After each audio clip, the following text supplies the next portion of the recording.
Hello and welcome.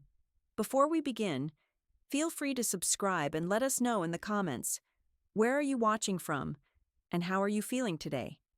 Your presence here truly matters. They said I was lucky. A roof over my head, a warm meal, a family. But behind the polite smiles and curated dinners, something rotted. And it wasn't just the food. I stayed silent for months, watching, swallowing, enduring, until the day I realized they weren't feeding me love. They were feeding me dog food. And I wasn't going to die quietly. I'd been living in their house for 9 months and 3 weeks when it finally dawned on me. I wasn't a guest. I wasn't family. I was background. The kind that doesn't speak unless spoken to. The kind they store things around, like a side table or a coat rack that never moves. They'd said it would be temporary. Just until you're fully recovered, Mom, David had told me, back when I fell and cracked my hip last spring. You'll have your own space. We'll all help out. It'll be good for everyone. That was the story.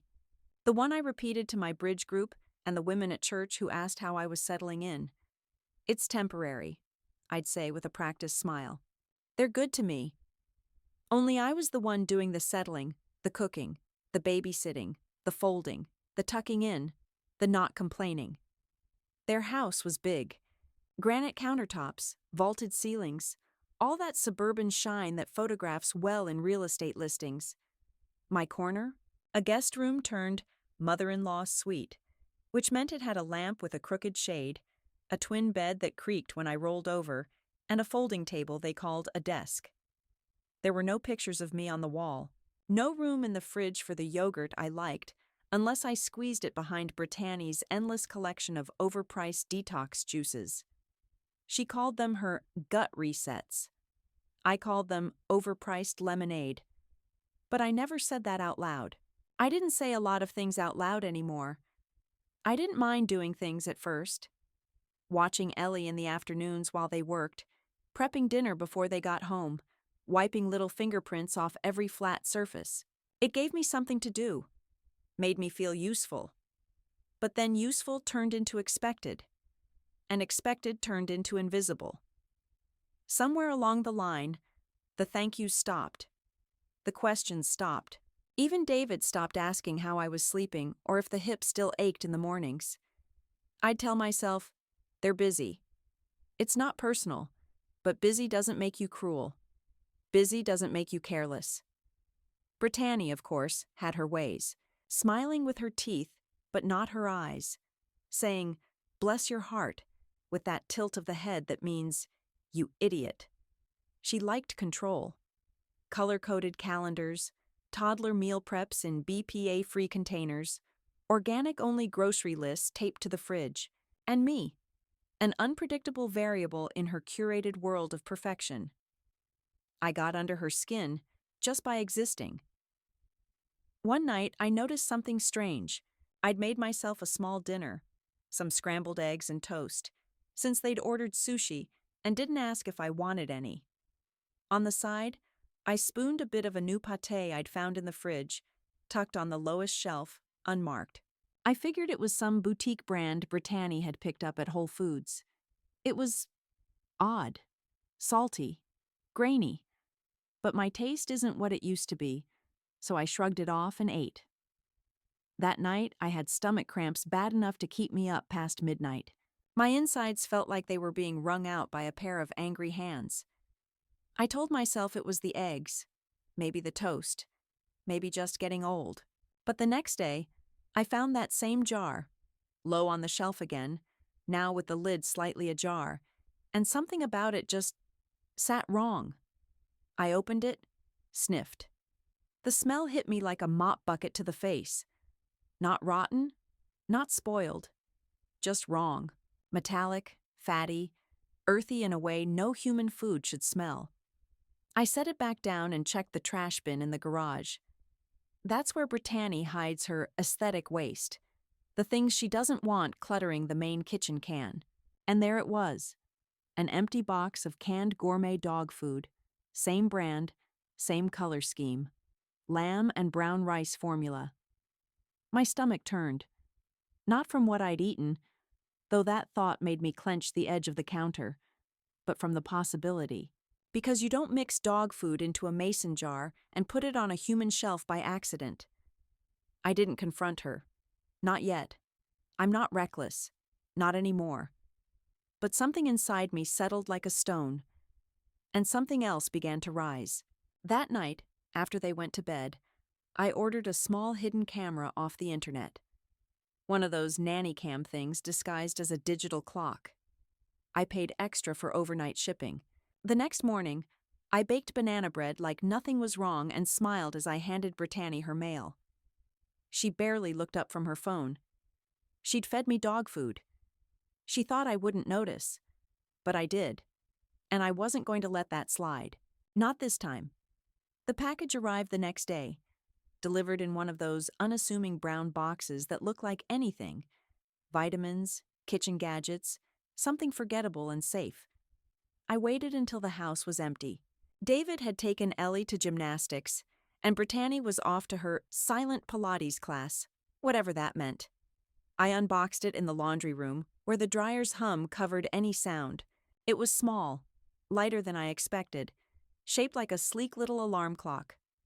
I placed it on top of the fridge, angled just right to see the kitchen counters, the pantry, and most importantly, the shelf in the fridge where that jar had lived. I didn't feel sneaky. I felt sane. Like a woman finally confirming that the floor beneath her was as shaky as it felt. And if I was wrong, well, better a paranoid grandmother than a poisoned one. I spent the day as I usually did. Washed sheets, wiped baseboards, folded a mountain of toddler clothes Brittany never touched. Around 5, I poured Ellie a juice box, helped her with those foam stickers she loved, and tried not to watch the clock. At dinner, they offered me nothing. Brittany made roasted salmon and some kind of quinoa thing that looked like birdseed, and when I said I'd make myself something later, she barely acknowledged it. I didn't eat. Not then. After everyone went to bed, I crept back into the kitchen. I retrieved the camera, hooked it up to my laptop, and fast-forwarded through the footage. Hours of nothing. A toddler tantrum. David grabbing beer. Me chopping onions. Then, there she was. Brittany, in her gym clothes, hair slicked back, opening that same jar. She looked over her shoulder once, then spooned something into a little dish. Not for the dog. He was outside. She added a bit of parsley, stirred it. Then, with an almost bored expression, she scraped the mixture into a ramekin, set it on the second shelf of the fridge, and closed the door. She didn't label it. She didn't hesitate. Like it was just another Tuesday. I paused the video. My hands were shaking, but not from fear. From the kind of fury that has nowhere left to go. That night, I didn't sleep. I lay in bed thinking of all the things I'd eaten that tasted just slightly off. The vegetable puree she claimed was from a farm stand. The lentil loaf she said she made from scratch, even though I'd never seen her cook anything that didn't come with instructions on the box. Was it always dog food? Probably not. But it was enough. Enough to make me sick. Enough to make me doubt my own senses. Enough to humiliate me. I couldn't tell David. Not yet. Not without proof he couldn't ignore. Because Brittany would say I was confused. Say I was old. Say I had dementia. I could already hear her tone. Gently condescending, apologetic, performative. We're just so worried about her, Dave. So I gathered more. The next 3 days, I let the camera run. I labeled nothing. I cooked my own food, ate only sealed things, and I watched her rinse the same dog food cans and throw them in the bottom of the outside bin. Watched her peel off labels. Watched her mix things into sauces and soups. Once I watched her laugh. Actually laugh, while scraping something into a bowl I knew wasn't hers. That was the moment the switch flipped. It wasn't a misunderstanding. It wasn't a joke. It was a message. I see you, but you don't matter. You're not worth the real food. You're not worth decency. And the worst part? David didn't notice a thing. He came home, dropped his briefcase, kissed his wife, and asked me if I could take Ellie an extra afternoon next week. Said Brittany had meetings. Meetings, my ass. So I copied the footage, saved it to a flash drive, and uploaded it to a secure folder, password protected, named Grocery Notes, because I knew if anyone found it on my computer, they'd assume it was harmless. Then I called Luke. He answered on the second ring, groggy. "Hey, Grandma. Everything okay?" I told him no. I told him what had been happening. I told him about the jar, the video, the dog food. I didn't cry. Not once. He didn't interrupt me. When I finished, there was silence. Then, "Send me everything." Tonight, and I did. The next morning, he called back. His voice was different. Calmer, but charged, like a wire stretched too tight. "This is abuse, Grandma," he said. "And if you're ready, I mean really ready, we're going to do something about it." I didn't even pause. "I've been ready," I said. "I just needed someone to believe me." I didn't sleep that night, but for the first time in weeks, it wasn't from dread. It was something sharper, a kind of vibrating stillness, like when you're waiting for a train you know is coming, and there's nothing left to do but stand your ground. I made myself coffee before dawn. Real coffee. Not that grainy decaf Brittany buys because it's gentler on aging systems. I drank it black, hot, bitter, exactly how I felt. Luke called again at 8 on the dot. He'd already spoken to a colleague, a woman who handled elder abuse cases. Quietly, discreetly. "It's not just about what she fed you, Grandma," he said. "It's a pattern. Neglect, humiliation, manipulation. And if we can prove there's financial abuse too—" "She already has access to some of my accounts," I cut in. "David set it up when I moved in. Said it would make things easier. It was just for groceries and house stuff. But I haven't seen a statement in 6 months." That was all he needed. "Okay," he said. "Here's what we're going to do.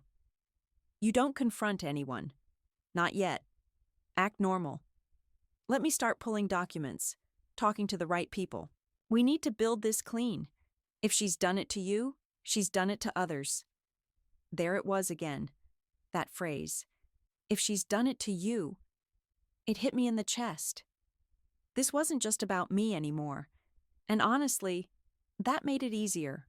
I'd spent too many years letting things slide in the name of peace. But protecting others? That I could fight for. So I played my part. I smiled at Ellie over breakfast and told her we'd make cupcakes on Saturday. I asked David how work was and nodded when he told me about some budget proposal I didn't understand. I even complimented Brittany's new throw pillows. She looked at me sideways, like she was waiting for something. Maybe she sensed the shift, the stillness behind the smile. Or maybe she was just annoyed I was still around. While they were gone that day, I started gathering things. Quietly. Precisely. First, the financial drawer. Not the one in the kitchen, the one in David's office. I waited until they took Ellie to the park, and I knew I had at least 45 minutes. I slipped in with a cleaning rag in hand in case anyone came back early. Inside the drawer was a mess of papers, utility bills, warranties, old tax returns, and buried between 2 folders, a letter from the bank. My name, my account. But it wasn't addressed to me. It was a balance update sent to David. He'd set up online access, probably without asking. I took photos of everything. The letter, the account number, the page with his login info scribbled in pencil on a sticky note. I felt like a spy, but an oddly calm one. Next, I checked the kitchen trash. Not the outside bin. That was always too clean. Too staged. But the one under the sink still held the can I'd seen her use the day before. I lifted the lid and there it was. The foil seal from another dog food tin, still smeared with grease. I took a photo of that too. Every evening, I uploaded new files to the cloud folder Luke had set up. He started tagging them. Evidence A. Financial records. Pattern of neglect. 3 days into it, he called me with a tone I recognized from when he was a teenager, the one he used when something serious had clicked into place. "I found something," he said. "I ran her name through the public records database. Grandma, there are 2 prior complaints, one from her ex-husband's mother and another filed by a senior woman she used to care for part-time back before she married David." My stomach dropped, but I wasn't surprised. Not anymore. Both cases were dismissed for lack of evidence, he said. One of the women had early-stage Alzheimer's. The other died before it went to court. I didn't speak for a long moment. "She's done this before," I said finally. "And now, she's gotten bolder. Because I don't forget things. Because I'm still standing." Luke's voice was quiet. "We're going to stop her. But I want to be smart about it. We're not just going to get you out. We're going to hold her accountable. You okay with that?" I looked around the living room, the neutral-toned furniture, the curated bookshelves, the framed print that said, "Gratitude lives here," in fake calligraphy. I thought of all the nights I'd eaten in silence, the hours I'd spent folding other people's clothes, the taste of that goddamn pâté. "I'm okay with that," I said, "but I want to be there when she hears it." Every word Luke laughed, low and sharp. "Oh, you will be. I promise." That night, I sat at the kitchen table with a cup of mint tea and watched Brittany rinse out another suspicious jar. She glanced at me, smiled her empty smile, and said, "Long day, huh?" I smiled right back. Not as long as hers is about to be. The day of the family dinner came with the kind of humidity that made your skin feel like someone else's.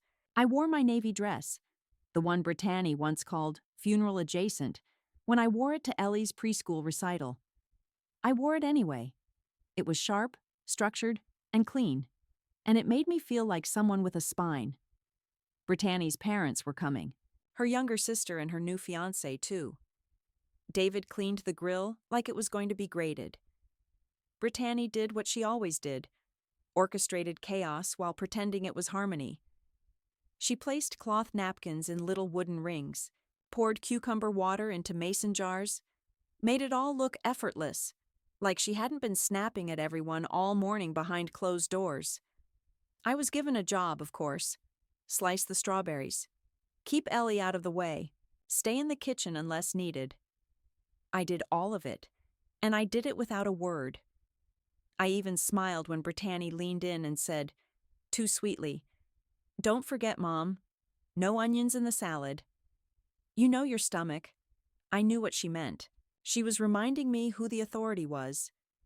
But she didn't know what I had. By 6, the guests were seated. Brittany had set the table out on the back deck. String lights overhead, a breeze barely moving the trees. David grilled chicken and sausages. Brittany's father opened a bottle of wine.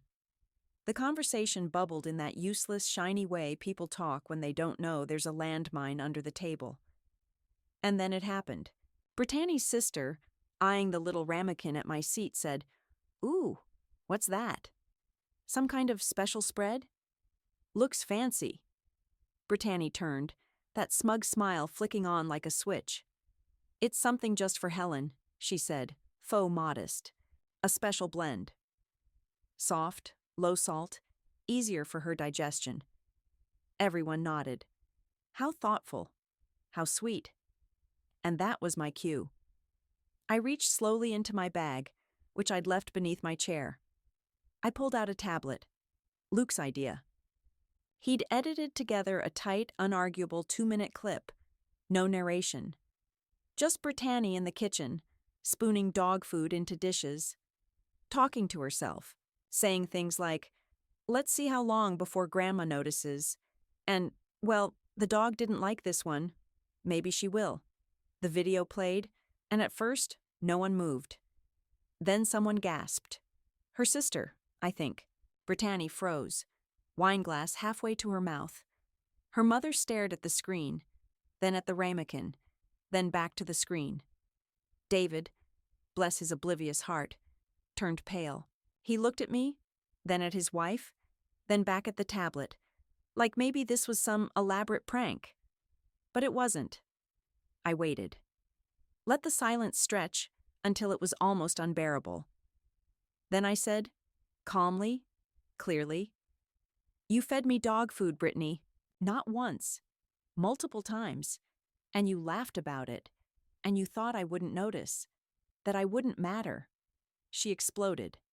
"Oh, come on," she snapped, standing so fast her chair clattered. It was a joke. A little mistake. Who even cares? She's old. She probably can't taste the difference anyway. And just like that, she handed me the rest of what I needed. David finally found his voice. "Brittany, Jesus Christ, what the hell are you talking about?" But she was unraveling now, trying to justify it, spinning in circles. I was stressed. I was juggling everything. It's not like she doesn't eat weird crap anyway. God, everyone's so dramatic. No one was laughing. Not even her sister, who had always backed her in every passive-aggressive family dig. Brittany looked around, and I think it finally hit her. There would be no saving this. I stood up, straightened my dress, and handed the tablet to her father. "There's more," I said. "Financial records. Bank letters. A lawyer ready to file. This wasn't just petty cruelty. It was elder abuse. And now it's public." David stared at me, eyes wide. "You called a lawyer?" I turned to him, calm as anything. "I called our grandson. The one with a law degree and a conscience." The table was still. No one spoke, not even Ellie, who had gone quiet watching the adults spiral into a place she didn't understand. I looked at them all, this perfect little tableau of suburban comfort, and I felt not anger, not even triumph, just clarity. Then I picked up the ramekin, walked it to the trash, and dumped it in. "You can all finish dinner without me," I said. "But know this, next time I'm in a room, it won't be to serve or to stay silent, and it damn sure won't be to eat whatever scraps you think I deserve." I walked back inside, my heels tapping soft and steady against the floor. Behind me, no one followed. The next morning, I woke up before the sun, not because I had to, but because I could. I didn't bother making the bed. I let the covers stay tangled, left the pillow dented. I wasn't staging anything anymore. Not for them. David knocked gently just after 7. Not the usual rush tap-tap asking if I could keep Ellie for a few hours. This one was slower, hesitant.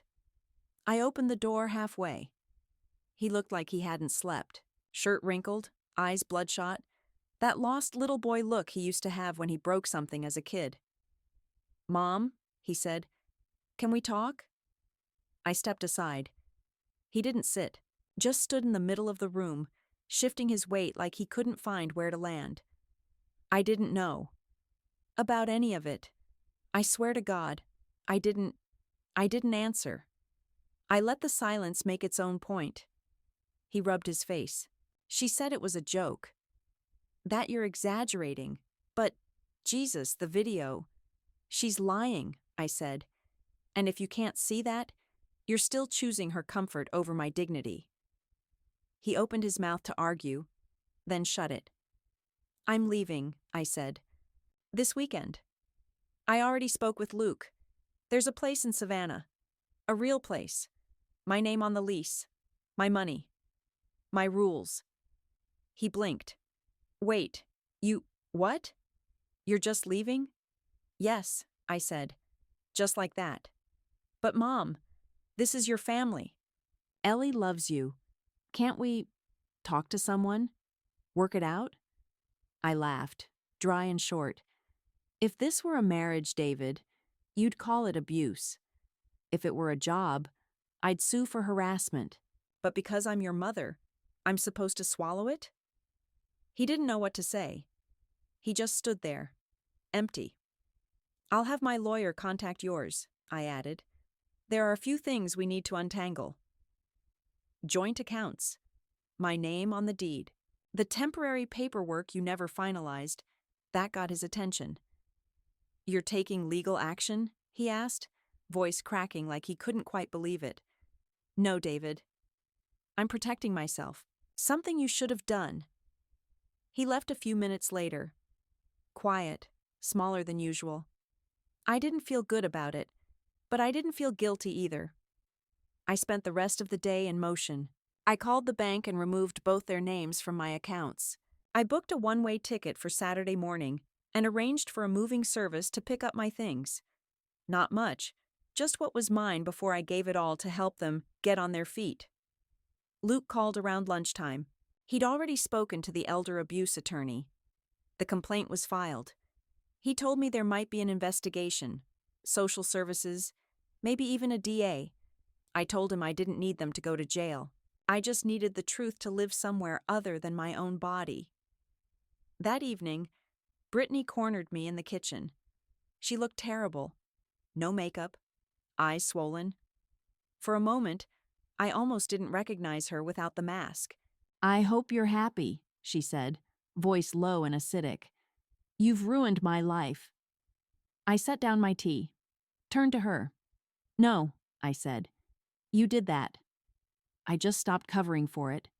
She stepped closer. David's a mess. Ellie's confused. Your grandson is parading you around like some victim. I am a victim, I cut in, and that doesn't make me weak. It makes me dangerous, especially now that I'm not afraid of you. She stared at me, then let out a bitter laugh. You've always been a martyr, Helen. Always needed an audience. And you've always needed control, I said. But not anymore. That part's over. She left without another word.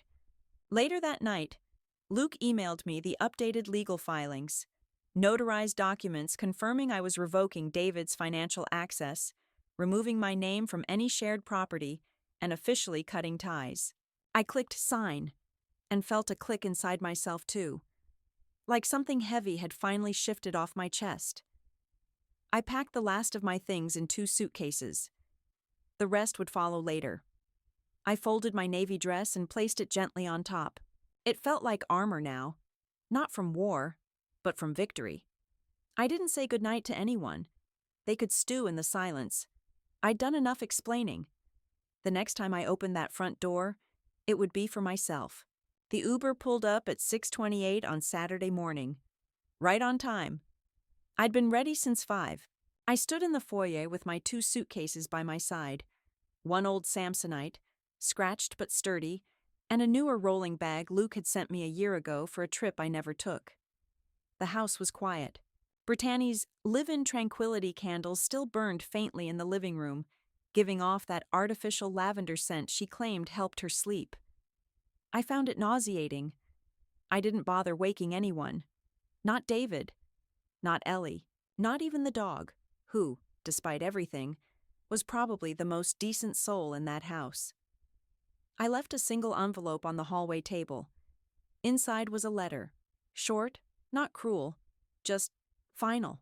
I wrote that I'd removed my name from the deed, the bank accounts, and any medical or legal authorizations. That they were no longer responsible for me, nor entitled to anything of mine. I ended it with one sentence. You had a mother. You chose a servant. I chose myself. I stepped outside into the dawn light. The sky over Atlanta was pink and bruised, and the air was thick with the kind of heat that clings even before breakfast. The driver, a polite older man named Charles, got out and opened the trunk. You sure you don't need help getting in? He asked, watching me closely. I'm sure, I said, gripping the handle of the car door like it was the edge of something wide and wild. The drive was quiet. Charles played soft jazz. I didn't talk. I watched the suburbs roll past. The cul-de-sacs, the playgrounds, the big box stores just opening for business. I thought about how many times I'd run errands for Brittany in places like these, bought groceries with my pension, picked up dry cleaning, mailed birthday cards for people who never sent one back, and then it was behind me. At the airport, everything moved fast. Luke had booked me a first-class ticket. You deserve space, he'd said, and I hadn't argued. The TSA line was short. My gate was close. I had hours to spare, and for once, no one needed anything from me. I bought a cup of real coffee and a cinnamon roll I didn't have to split.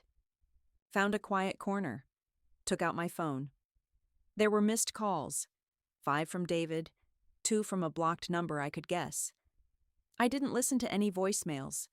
I deleted them without reading. Then, I opened my messages. There was one from Luke, sent at 4:12 a.m. You did it. Proud doesn't begin to cover it. Text me when you land. I smiled. The flight to Savannah was short, just under an hour. But when we landed, I felt like I'd crossed a continent. I stepped out of the airport into warm coastal air that smelled like salt and pine. A woman from the residence center met me at arrivals. Mary, in her 60s, wearing sensible shoes and a badge that said, "Welcome Coordinator." She led me to a waiting van. Not a shuttle. Not a bus. A van with soft seats, air conditioning, and a bottle of cold water waiting for me in the cup holder. "Excited?" she asked, smiling. "Exhausted," I said, but I smiled back. The facility wasn't a facility at all. Not like people imagine. It was a cluster of charming 2-story buildings with white porches, blooming crepe myrtles, and paths that curved through gardens. I had my own unit, a kitchenette, a washer-dryer, a screened-in balcony facing the marsh. I unpacked slowly, hung the navy dress in the closet, set Luke's framed graduation photo on the windowsill, placed my old kettle on the stove. It hissed when it boiled, and the sound made the room feel like mine. That evening, I joined the residents for bingo. Not because I care about bingo, I never have, but because Mary said there'd be peach cobbler. It wasn't bad. The woman sitting next to me wore a sweatshirt that said, "Retired and Dangerous." I told her I liked her style. She grinned. We should start a club. Before bed, I stepped out onto my little balcony. The night air smelled like grass and sea and something new. I stood there barefoot, a cup of tea in hand, the cicadas singing like they'd been waiting for someone to hear them. I thought about what it meant to leave. Not just a house, not just people, but a role, a silence, a cage with soft walls. They'd said I was too old to change. They were wrong. I wasn't escaping. I was beginning. On my own terms, in a place where no one would ever again mistake my kindness for weakness, or my presence for property. I sat down, crossed my legs, and pulled out a fresh notebook. And then I wrote the first line. Let me tell you how it really happened.